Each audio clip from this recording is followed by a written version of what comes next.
salitang abroad, ang sarap lang pakinggan kapag nadidinig mo yung salita na yan. Ang nasa isip mo, magandang buhay, maayos na trabaho, lahat-lahat ng mga positive, yan ang maiisip mo sa salitang abroad. Pero dyan sa salita na yan, dyan mo makikita ang mga tao na nagtiis, nagtiyaga, lumaban para lang maabot ang kanilang mga pangarap. Nagtiis na malayo sa kanilang mga pamilya para lang maibigay lahat ng mga pangangailangan, para lang maibigay ang mga pangarap niya para sa mga anak niya. Ang salitang abroad na yan, dahil din dyan, maraming mga tao ang nagwatak-watak, maraming pamilya ang naghiwalay. Ang sarap lang pakinggan ng salita na yan, pero pag ikaw na mismo ang nasa katayuan ng mga nasa abroad, doon mo lang mararamdaman at mararanasan na mali pala ang inaakala mo. Naakala mo mas ganda, masaya, yun pala puro problema, pighati, napakaraming luha ang nasasayang dahil sa salitang yan. Dati hindi ko pinangarap mag-abroad, wala sa bokabularyo ko na magtrabaho sa ibang bansa. Pero hindi pala natin hawak ang ating kapalaran. Nung unang nagtrabaho ako sa ibang bansa, nung unang nakarating ako dito sa Middle East, napakahirap dahil una, hindi naman ako sanay sa mga trabaho ng isang katulong. Dahil sa Pilipinas, hindi naman ako nasanay sa mga ganong gawa. Puro mura, lahat na yata ng mga masasakit na salita naranasan ko rito. Tapos tatakutin ako ng amo ko na pauuwiin ako, pero ako takot na takot, ayokong umuwi kahit ako'y nahihirapan, dahil isa lang ang nasa isip ko: kung uuwi ako, paano na ang mga anak ko, paano na ang nanay ko? Kung uuwi ako, babalik na naman sa dati, naaasa na naman kami sa mga hingi-hingi, sa mga bigay-bigay. Ayoko na ng ganun buhay, dahil malakas naman ako, kaya ko namang magtrabaho, kaya kinakaya ko lahat. Pag pinapagalitan ako, pag sinisigawan ako, pasok sa kabilang tainga, labas sa kabilang tainga.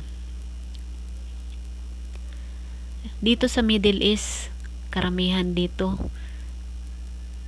swertihan lamang ang mga amo.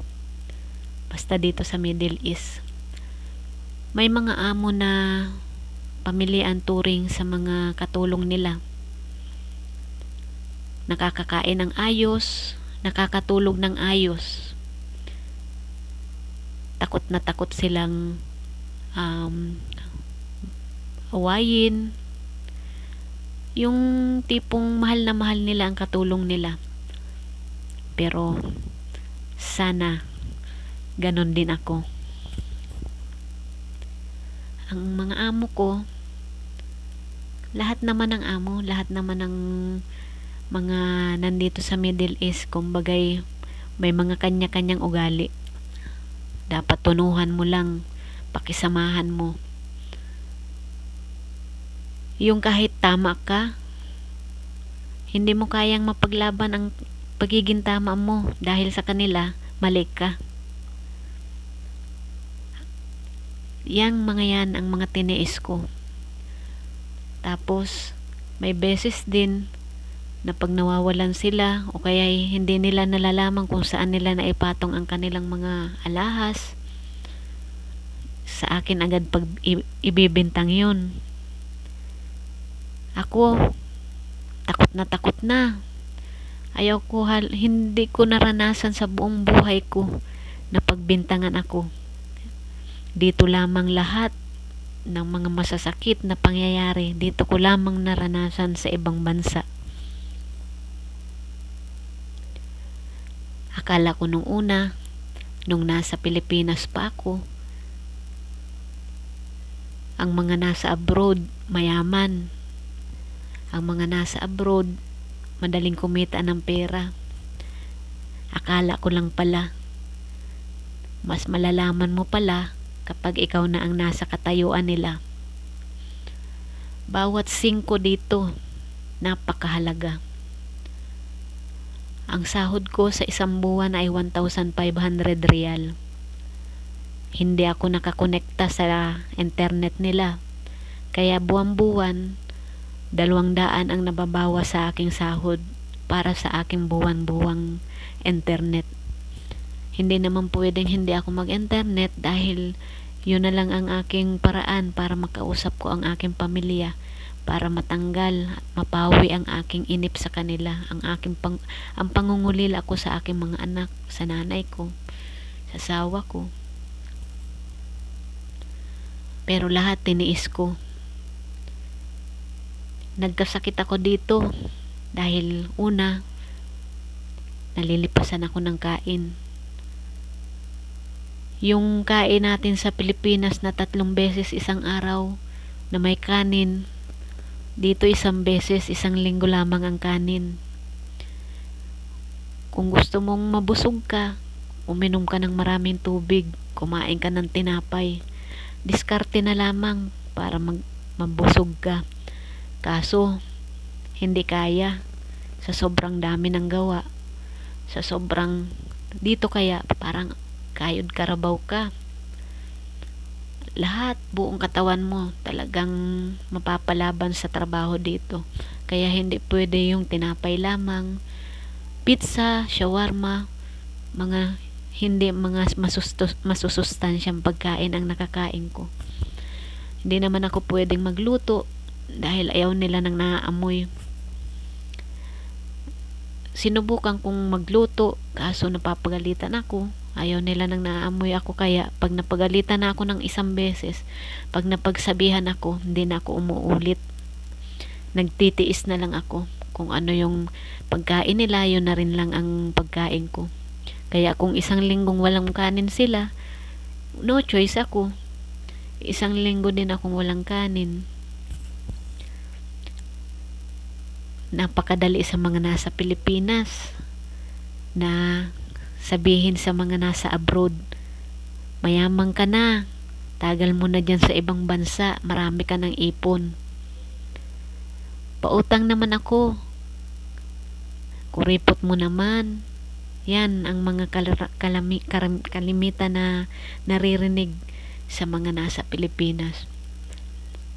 Pero subukan yung kayo ang lumagay sa aming katayuan. Baka kahit piso, hirap na hirap ninyong pakawalaan. Dito, yung maliit na sahod namin, kapos na kapos pa yan. Lahat ng mga bayaran, lahat ng mga gastusin sa Pilipinas, nakadivide yan sa lahat ng sahod namin. Hindi pa narating ang sahod namin, may nakadivide na lahat kung saan na gagamitin ang aming sahod. Kaya pagkasahod namin, ubos agad, walang matitira sa inyo, walang matitira sa akin. Hindi ako nag-iipon dito dahil una pa lang, kapos pa. Sabi ko nga, mag-iipon lang ako pag malapit na akong umuwi, kahit konti lang.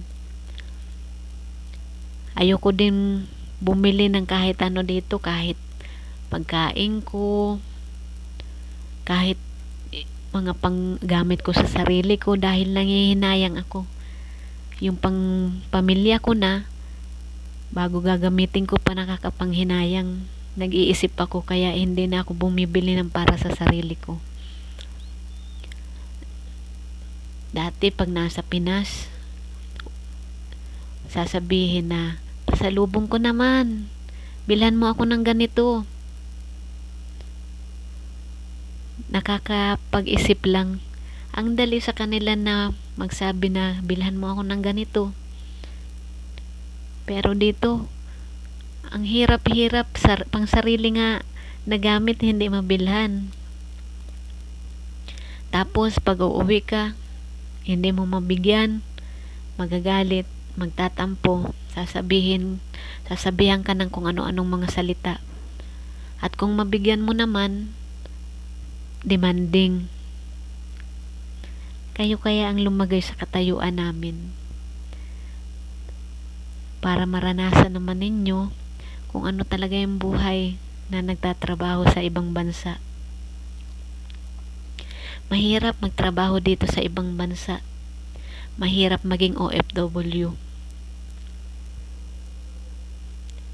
Pag alis mo sa Pilipinas, buo ang pamilya mo. Maayos ang mga anak mo. Pero lumilipas ang panahon, nagkakaproblema na kayong mag-asawa, naapektuhan na ang inyong mga anak na nagiging dahilan ng hiwalayan. Kapag hindi ka matatag, madali kang matutukso rito. Dahil dito, nasa paligid lang ang tukso.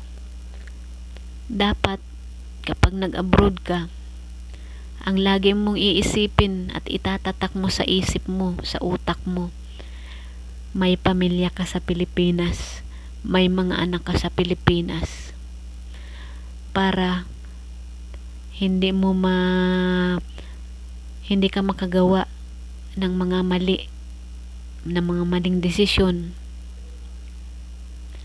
Pero ang kalungkutan, karamihan sa mga nasa abroad na nagpapakahirap, na nakapokus lang sa pamilya, na walang tinitira kundi yung pangarap nila, yun lang ang kanilang mga nasa isip. Pero sila pa yung mga pinagtatak sila ng kanilang mga asawa. Napakahirap nun. Nadanasan ko yun. Alam nyo, pag nag-abroad ka, pinakamahalaga dito komunikasyon. Yung iparamdam naman ng mga pamilya namin sa Pilipinas, ang pangungumusta man lamang, pagtatanong kung kumain na, kung ayos ka lang ba, mahalaga no sa amin yun. Pero hindi, karamihan sa mga pamilya sa nasa Pilipinas, mangungumusta lang pag oras na ng sahuran. Masakit pero totoo. Tapos, ang ipapadala mong pera, kung saan-saan lang gagamitin. Nakakalungkot. Yung mga pangarap mo, mga plano mo, parang wala kang katulong sa buhay. Bagay ganun ang mga pangyayari. Mas masarap mag-abroad pag tinutulungan ka ng pamilya mo. Pag tinutulungan ka na makaipon, tinutulungan ka na abutin ang mga pangarap nyo. Pero ganun talaga ang buhay. Kapag hindi ka matibay dito, makakaranas ka ng depresyon. At yung iba, yung depresyon na yon na hindi nila nakakaya, ay nangyayari, kinikitil nila ang sarili nilang buhay.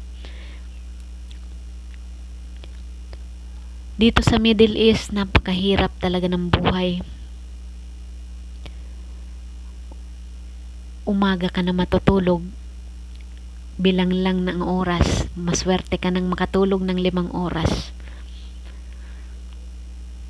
Maswerte ka makakain ng mga masasarap na mga masusustansya. Pero wala kaming choice. Kasi para sa pamilya ito. Kasi para sa mga anak namin ito. Yung sasabihin na tama na ang 2 taon, ayaw ko na. Pero gumugulo pa rin sa isip mo na pag tumigil ako, pag umuwi ako nang walang ipon, paano ang pamilya ko? Paano ang mga anak ko?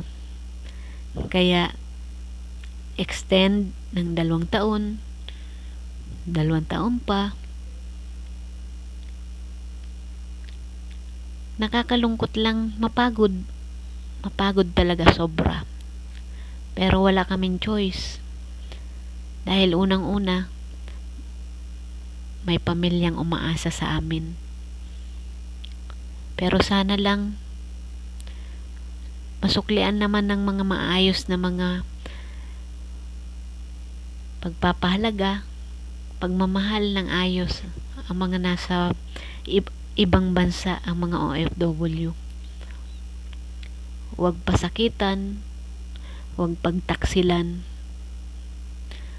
at ipakita na katuwang kayo sa aming mga pangarap. Magkatuwang tayo sa pagbuo at pagtupad ng ating mga pangarap para sa ating pamilya. Pero kahit ganito ang mga naranasan ko, matatag pa rin ako. Hindi ako sumusuko. Dahil una, nakakapag-aral ang mga anak ko. At yung mga hindi ko nang bibigay dati, naiibigay ko na ngayon. Yun ang pinakamahalaga sa akin. Ang maparanas ko sa aking pamilya, ang mga hindi naranasan nila nung nasa Pilipinas pa ako.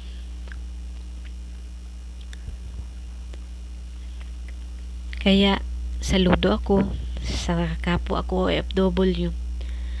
Yung ibang mga nasa ibang bansa, yung ibang wala dito sa Middle East, yung nasa mga open country, nakakahanga din minsan dahil malaya sila, may day off sila, kaso dito sa Middle East walang day off.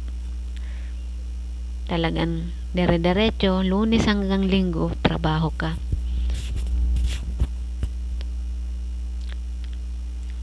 Kaya napakaswerte nila. Yung iba nakakapagpundar, nakakaipon dahil malaki ang sahod nila kumpara sa aming mga nasa Middle East na katulong na nasa 19,000 lamang ang sahod. Babawasan pa ng internet, kaya halos wala na ring natitira, wala na ring naiipon. Pero laban lang. Alam ko naman na darating ang panahon, magiging maayos din ang pamumuhay namin. Hindi ko na rin mararanasan ang hirap. Magiging maunlad na rin kami. Alam ko yun. At nagtitiwala ako sa Diyos. At hindi ako susuko. Kaya naisipan ko na gumawa ng mga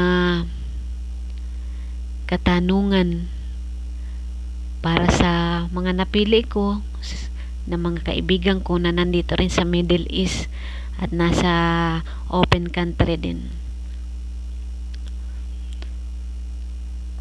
Kaya ito ang mga katanungan nila. Meron akong hinandang katanungan para sa ilan kong mga kaibigan na nandito sa Middle East at sa Hong Kong. At itong katanungan na ito ay ang unang katanungan ko para sa kanila. Kumusta ang buhay ng isang OFW? Sagot ni Aisel, okay naman, masaya na mahirap. May positive at negative side. Positive kasi naiibigay mo ang mga pangangailangan ng pamilya mo. Negative kasi kapag maliit pa ang mga anak mo, lalayo ang loob nila sa'yo at yun yung pinakamasakit sa part nating mga OFW. Sagot naman ni Miles, mahirap dahil malayo sa pamilya, pero masarap kasi naiibigay ang pangangailangan ng pamilya, lalo na ng aking anak. Sagot naman ni Madel, unang-una, mahirap maging isang OFW. Yung mapalayo ka sa mga mahal mo sa buhay, yung lumalaki ang mga anak mo na wala ka sa tabi nila, lalo na pag nagkakasakit sila. Sagot naman ni Andrea, mahirap pero worth it naman. Ang sagot naman ni Rabina, kaakibat ng paglayo sa pamilya, sakripisyo para sa sarili, sakripisyo para sa pamilya, pero nakakatulong naman sa pangangailangan ng aking pamilya. Sagot naman ni Che, pagod, puyat, at higit sa lahat, sobrang miss na ang mga mahal sa buhay. Ang sagot naman ni Annalyn, masaya kasi kahit papaano naiibigay ko ang pangangailangan ng anak ko. Pero di mawawala ang lungkot kasi malayo ako sa kanila.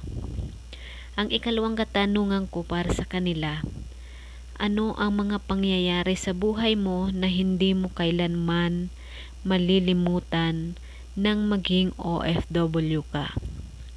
Ang sagot ni Aisel, nang mapasukan ko yung illegal recruiter sa Pinas. Buwis buhay nangyari sa akin noon. Nasabihan pa nga ako ng exaggerated ang kwento ko. Tapos pinalabas nila kaya pinauwi ako dahil may sakit ako sa TB. Hindi nila alam na nasa lahi namin ang mga payat. Ang sagot naman ni Miles, yung marami akong nakakahalubilo na iba't ibang lahi at nalaman ko kung anong mga kultura nila. Ang sagot naman ni Madel, siguro ang hindi ko malilimutan bilang isang OFW ay kung paano ako naging mas matatag, mas lalong tumapang sa hamon ng buhay. Ang sagot naman ni Andrea, yung halos walang tulog na may sakit ka na pero tuloy ang kayod mo para sa pamilya. Ang sagot naman ni Rabina, yung dito ako sa malayo at yung ama ko ay nawala. Napakasakit bilang isang kagaya ko na nawala ng ama na hindi ko man lang mayakap, makita hanggang sa huling buhay ng aking ama dito sa mundong ibabaw. Ang sagot naman ni Che, ang lumayo sa akin ang loob ng aking anak hanggang ngayon. Ang sagot naman ni Annalyn, yung nahulog ako sa hagdan, karga ang anak ng amo ko. Nagdilim kasi paningin ko noon, gawa ng high blood ako. Pero sa awa ng Diyos, pa ako lang naapektuhan, walang masamang nangyari sa bata. Ang pangatlong katanungan ko sa kanila, naranasan mo na ba na ma-depress nung maging OFW ka at paano mo ito napaglabanan? Ang sagot ni Aisel, oo, naranasan ko na. Napaglabanan ko ito dahil sa pagsali ko sa mga groups, sa FB, sa GC, at sa pamamagitan ng mga apps at games. Ang sagot naman ni Miles, hindi ako na-depress kasi masayahing tao ako. At sa lahat ng pagsubok, nakaguide si Allah at nalalampasan ko ito. Ang sagot naman ni Madel, Yes, nadidepress ako. Pero lagi kong tinatanim sa isip ko na lahat kaya kong labanan, na strong ako, walang ibang makakatulong sa akin kundi sarili ko din, lalo na dapat may pananalig sa Diyos. Ibulong sa Kanya lahat-lahat. Ang sagot naman ni Andrea, maraming beses akong nakaranas ng depression. Paano ko napaglabanan ito? Yung kinakausap ko lang ang Diyos, tapos lagi kong inaalala na may pamilya akong naghihintay sa akin. Ang sagot naman ni Rabina, noong nawala ang papa ko, halos gabi-gabi akong umiiyak. Kahit sa harap ng amo ko, umiiyak ako. Pero nasa malayo ako. Wala na akong magagawa kundi ang magpakatatag na lang at dinadalangin ko na mawala ang sakit na naramdaman ko. Unti-unti kong natatanggap ang mga pangyayari na yon. Ang sagot naman ni Che, yes, yung time na hindi ko na nakakausap ang anak ko, pero hindi ako nagpatalo. Nagdasal ako, sabi ko magiging okay din ang lahat. Sabayan lang ito ng dasal. Ang sagot naman ni Annalyn, stress, depress, oo. Nangyayari sa akin yan. Ginagawa ko, iiyak ko lang para gumaan ang pakiramdam ko. Kasi isip mo makakalaban mo kapag depressed. Pero di ako nagpapadala sa kung anuman ang meron akong problema. Ang anak ko ang iniisip ko. Paano ang anak ko kung may masamang mangyayari sa akin? Kaya laban lang. Ang apat na katanungan ko sa kanila, anong pinakamagandang nangyari sa buhay mo simula nang maging OFW ka? Sagot ni Aisel, ito, medyo nakakapag-unti-unti na magpagawa ng bahay. Nakatulong ako makapagtapos ng pag-aaral sa mga kapatid ko. Ang sagot naman ni Miles, unti-unti ako nakaipon at nakapag-invest. Ang sagot naman ni Madel, nang maging OFW ako, siguro yung magandang nangyari, yung may naipundar ako kahit paano, yung naiibigay ko kahit paano yung mga pangangailangan ng pamilya ko, yung nakikita ko sila na masaya kahit sa picture o video call lang, mas doble na ang saya ko nun. Ang sagot naman ni Andrea, nakatulong ako sa aking pamilya. Ang sagot naman ni Rabina, pinakamagandang nangyari sa buhay ko bilang OFW, yung nakaka-provide ako sa pangangailangan ng mga anak ko, higit sa lahat sa kanilang pag-aaral. Bonus doon yung nakapagpundar ako ng gusto kong may mga mithiin sa buhay at para sa kinabukasan ng aking mga anak. Ang sagot naman ni Che, yung naiibigay ko ang pangangailangan ng anak ko kahit malayo ang loob nito sa akin, yung matulungan ko ang mga mahal ko sa buhay. Ang sagot naman ni Annalyn, ang masayang nangyari sa buhay ko mula nang maging OFW ako, ito yung nakakapagpadala ako every month, lalo na sa panahon ngayon, kaya masaya ako kasi may trabaho ako. Kahit mahirap pero masaya para sa pamilya ko, lalo na sa anak ko. At ito ang huling katanungan ko para sa kanila. Anong maipapayo mo sa mga tao na nais magtrabaho, mag-apply abroad para sa kanilang pamilya? Ang sagot ni Aisel, maipapayo ko yon. Una, sa lahat, dapat yung desidido ka at malakas ang loob mo. Huwag makalimot tumawag sa taas dahil siya yung mas kailangan natin at kaya mong paglabanan ang homesick. Ang sabi naman ni Miles, maging masinop, pahalagahan ang kinikita Disiplina sa sarili. Huwag maging maluho. Above all, always pray. Ang sagot naman ni Madel, sa mga nais magtrabaho abroad, lagi nating tatandaan na nandito tayo para sa pamilya natin. Yung mga bagay na alam mo na mali, wag na gawin. Lakasan ang loob at manalig lagi sa Panginoon. Ang sagot naman ni Andrea, huwag panghinaan ng loob. Palaging kaya para sa pamilya. Ang sagot naman ni Rabina, para sa lahat ng baguhan na sasabak para mag-abroad, sana'y maging matibay ang loob nyo sa pagharap ng bawat araw na gawain. Pagod, pag-iisa, lungkot, dapat dala ang lakas ng loob sa panahon na ito na malayo tayo sa pamilya natin. Mabuhay ang mga kapwa ko OFW. Ang sagot naman ni Che, ang maipapayo ko lang, dapat maging handa sila sa kung anong mga mangyayari sa pag-alis nila. At higit sa lahat, tibay ng loob at huwag magpapatalo sa lungkot. At ang pinakamahalaga ay ang magdasal ka araw-araw. Ang sagot naman ni Annalyn, sa mga nais mag-abroad, yung meron din naman kayong trabaho dyan sa atin, dyan na lang kayo. Pero kung talagang gusto mo mag-abroad, lakasan lang ang loob ang kailangan para sa pamilya. At sasagutin ko rin ang 5 katanungan na yan. Ang una, kumusta ako?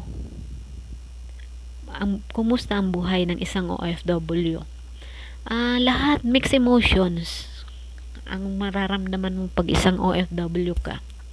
Lalo na dito sa Middle East dahil napakahigpit dito, hindi ka lumalabas, hindi yung wala kang day off para magkaroon ka man lang ng kasiyahan pag ikaw ay na inaatake ng homesick. Pero kahit ganun, kahit mahirap ang buhay dito, kahit maraming pagsubok, maraming mga nangyayaring mga ngayon mo lang mga naranasan, ayos lang dahil ang importante naman ay yung nakakatulong ka sa pamilya mo, na ibigay mo lahat ng pangangailangan ng mga anak mo dahil kaya ka naman umalis para din sa kanila. Ang ikalawang tanong, ano ang mga pangyayari sa buhay mo na hindi mo kailanman malilimutan ng maging OFW ka? Hanggang ngayon, isa lang naman ang pangyayari na nangyari na hindi ko malilimutan nung nandito ako sa abroad. Yun yung time na napagtaksilan ako ng aking asawa.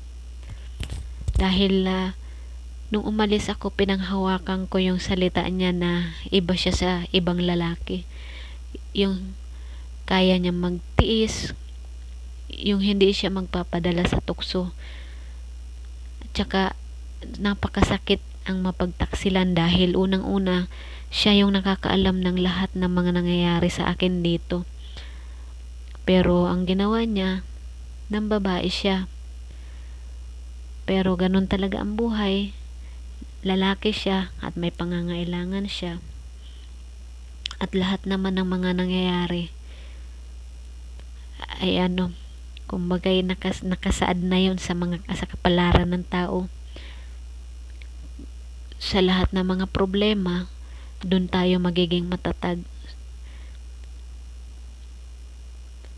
Ang ikatlong katanungan, naranasan mo na ba ma-depress nung maging OFW ka at paano mo ito napaglabanan? Oo, naranasan ko na. Yung time na yung anak ko ay napabarkada, yung panganay kong anak. Ang isip ko nasa sa Narciso, nasa kanya, nasa pamilya ko. Yung hindi ako makapagtrabaho ng ayos, yung palagi akong nahuhulog sa hagdan, kakaisip. Hindi ako makatulog ng ayos, kakaisip. Iniisip ko kung anong ginagawa niya, kung ayos ba siya. Yun ang laging dahil wala naman akong ibang hinahangad kundi yung kaligtasan palagi ng mga anak ko, yung maging ayos sila. maging ayos ang pamilya ko. At ang ikaapat na katanungan, anong pinakamagandang nangyari sa buhay mo simula nang maging OFW ka? Nang maging OFW ako, yung mga hindi ko na ibigay sa mga anak ko nung nasa Pilipinas pa ako, naiibigay ko na dito kahit paano. Nakabili ako ng motor, at kahit sa maliit na sahod ko, napapasaya ko ang aking pamilya. Hindi tulad nung dati na umaasa lang kami sa mga hingi sa bigay. At ang last na katanungan, anong maipapayo mo sa mga tao na nais magtrabaho abroad para sa kanilang pamilya? Dapat kung may balak kang mag-apply, magtrabaho dito, dapat dalahin mo ang katatagan, ang haba ng pasensya mo, pagmamahal mo sa trabaho mo. Focus ka kung ano ang plano mo, ba't naandito ka sa ibang bansa, para hindi ka maligaw ng landas, para hindi ka makagawa ng mga mali. At lagi mong isaisip at isapuso kung ano ang dahilan ng pag-alis mo. At kung ikaw man ay panghinaan ng loob, palagi kang magdasal, dahil dito sa abroad, ang tanging sandata lang natin ay ang Diyos. Siya lang ang tanging nakakakita at nakakarinig sa atin. Siya lang ang tanging makakatulong sa atin pag tayo ay may problema. At dito na lang po nagtatapos ang katanungan na yan. At sana may napulot kayo kahit paano na magandang aral. At sana nakatulong ito sa mga kapwa ko OFW at sa mga mag-a-apply pa. Maraming salamat at God bless po sa ating lahat.